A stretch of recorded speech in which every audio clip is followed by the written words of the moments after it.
So ini adalah pesawat yang aku akan guna untuk buat sortie dekat Jepun nanti.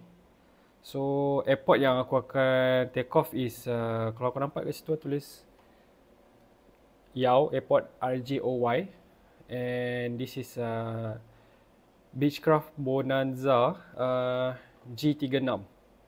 Ada 6 seater.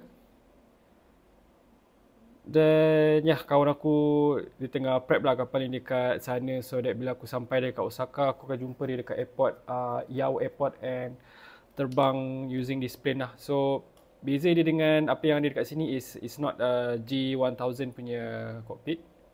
It's still a six pack without this electronic equipment lah. Aku simpan benda ni lama. Aku tak cerita lagi dekat social media ke apa. Next week aku akan pergi ke Osaka. By the time korang tengok video ni, mungkin aku dah dalam flight pergi ke Osaka dah. This one is quite aku boleh kata bizarre lah, pelik lah reason kenapa aku nak pergi ke Osaka ni. Sebab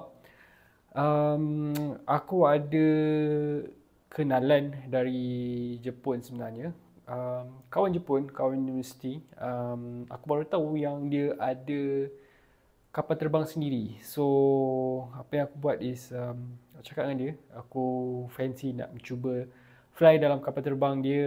It's a Beechcraft Bonanza G36. Aku letak kat sini gambar. Dan ya, aku ada call dia and aku cakap aku nak cuba fly dalam kapal terbang kau ni, sebab aku sendiri fly, aku ada lesen pilot, tapi dah banyak kali fly in Cessna, so agak boring jugalah. So maybe kali ni try something different.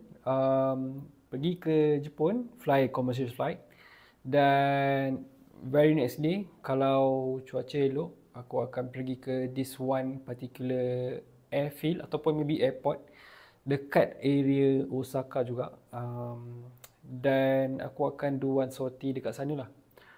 So yeah, tengah prepare untuk fly dalam 3 hari lagi.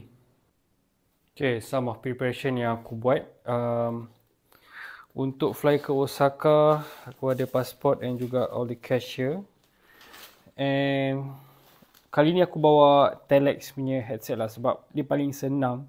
Aku ada David Clark punya headset juga, cuma yang ini dia senang, dia space dia makan lebih kecil, dan aku ada space untuk masukkan aku punya GoPro dan juga mounting dekat sini lah. So plan aku bila aku dekat dalam cockpit nanti, aku nak mount camera and juga pakai sekali Ray-Ban Meta untuk record lah semua content masa fly.